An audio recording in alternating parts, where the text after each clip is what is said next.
Hello guys, welcome back to this channel Future Nursing Officer. Today our topic is mumps से regarding हर एक question हम लोग discuss करेंगे और क्लास के एंड तक आपको सारे डाउट्स इस मम्स से रिलेटेड आपको कोई भी डाउट नहीं रहेगा, ये मैं आपको प्रॉमिस करता हूँ। तो एक क्लास को स्टार्टिंग से लेकर लास्ट तक आपको जरूर देखना है। तो यहाँ पर मम्स की बात करें तो पॉजिटिव ऑर्गेनिज्म की बात करें तो पॉजिटिव ऑर्गेनिज्म के ऊपर आपसे क्वेश्चन पूछा जा सकता है। तो पॉजिटिव ऑर्गेनिज्म इसका होता है मिक्सोवायरस। क्या होता है? मिक्सोवायरस की वजह से मम्स हो सकता है। इंक्यूबेशन पीरियड की बात करें तो इंक्यूबेशन पीरियड आपका इसके अंदर हो सकता है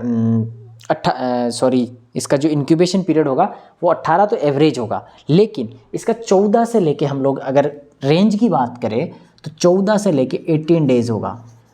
लेकिन अगर एग्जैक्ट वैल्यू पूछी जाए तो 18 डेज होगा। कितना होगा? 18 डेज। 14 से लेके यानी 2 से 3 वीक भी हम लोग इसके अंदर कंसीडर कर सकते हैं, लेकिन 18 डेज इसका अगर एवरेज फिक्स वैल्यू मानी जाए तो 18 डेज इसका इंक्यूबेशन पीरियड होगा। मोड ऑफ ट्रांसमिशन की बात करें तो डायरेक्ट हो सकता है, direct transmission. Mode of transmission क्या होगा इसका? Direct transmission. जैसे इन्फेक्टेड पर्सन अगर किसी के कॉन्टैक्ट में आएगा तो वो उसको इन्फेक्ट कर सकता है मम्स से। पीरियड ऑफ इन्फेक्टिविटी की बात पीरियड ऑफ कम्युनिकेबिलिटी की बात करें तो कम्युनिकेबिलिटी पीरियड के अंदर क्या होता है कि 4 to 6 डेज तो before 4 to 6 days before appearing of symptoms और 7 days after 4 to 6 days before और 7 days after appearing of symptoms okay. ये हो गया पीरियड ऑफ कम्युनिकेबिलिटी। एज की बात करें तो ये मोस्टली 5 to 9 ईयर्स के जो बच्चे हैं उसके अंदर देखने को मिलती है, 5 to 9 ईयर्स। सीजन की बात करें तो ये विंटर सीजन के अंदर मोस्टली देखने को मिलता है मम्स का इन्फेक्शन।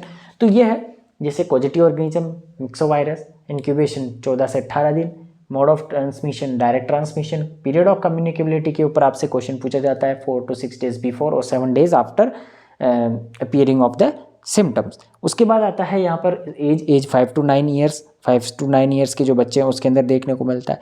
उसके बाद सीजन की बात करें तो सीजन विंटर सीजन के अंदर ये मोस्टली देखने को मिलता है। तो अब बात करते हैं इसके साइन एंड सिम्टम्स के ऊपर।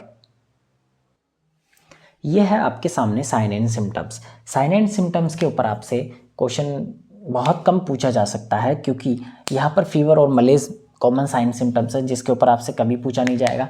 ईयर एक हो सकता है। अब ईयर एक क्यों होगा? ईयर एक इसलिए होगा क्योंकि इसके अंदर जो साइन एंड सिम्टम्स है उसके अकॉर्डिंग मम्स के अंदर पैरोटिड ग्लैंड का इन्फेक्शन हो जाता है। तो पैरोटिड ग्लैंड ओब्वियसली एक तरफ ही यहाँ पर देखने को मिलता है, ये यूनिलेटरल मोस्टली देखने को मिलता है। तो ईयर एक होगा पैरोटिड ग्लैंड के इन्फेक्शन की वजह से। स्टिफनेस इन फेशियल मसल, जो फेशियल की मसल है उसके अंदर स्टिफनेस देखने को मिलेगा। इसके अलावा पैरोटाइटिस, पैरोटिड ग्लैंड का infection. Swelling in sublingual and सब मैंडिबुलर ग्लैंड, जो सबलिंगुअल और सब मैंडिबुलर ग्लैंड है उसके अंदर भी आपके स्वेलिंग होगी, जिसकी वजह से आपको च्युइंग करने में दिक्कत आएगी, चबाने में दिक्कत आएगी। जो फेस की मसल्स है उसके अंदर स्टिफनेस होगा। अब बात आती है कॉम्प्लिकेशंस की। तो कॉम्प्लिकेशन के ऊपर इसके अंदर एग्जाम के अंदर क्वेश्चन पूछा जा सकता है, डेफिनेटली पूछा जाएगा। ऑर्काइटिस और ओफराइटिस। ऑर्काइटिस आपके मेल के अंदर देखने को मिलेगा, ओफराइटिस आपके फीमेल के अंदर देखने को मिलेगा। अगर स्पेसिफिक पूछे जैसे मेल के अंदर तो ऑर्काइटिस आपको इसका मोस्ट कॉमन कॉम्प्लिकेशन बताना है, ओफराइटिस आपका फीमेल के अंदर बताना है। पेनक्रियाटाइटिस यानी इन्फेक्शन ऑफ पेनक्रियाज का इसके अंदर इन्फेक्शन हो सकता है कॉम्प्लिकेशन में।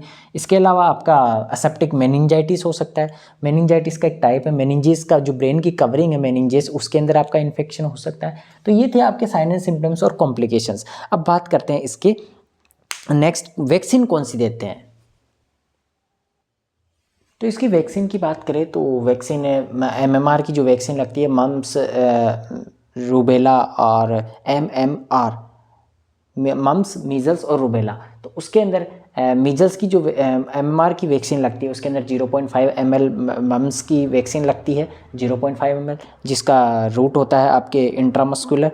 और ये दी जाती है आपके जो MMR की जो वैक्सीन है वो 9 मंथ के बाद दी जाती है, यानी 1 साल पे आप इसकी वैक्सीन को दे सकते हैं। और इसका मम्प्स वैक्सीन का जो स्ट्रेन है वो जेरिलिन इसका जो स्ट्रेन है, और एक इसका जो स्ट्रेन है वो RIT 4385 इसका स्ट्रेन है।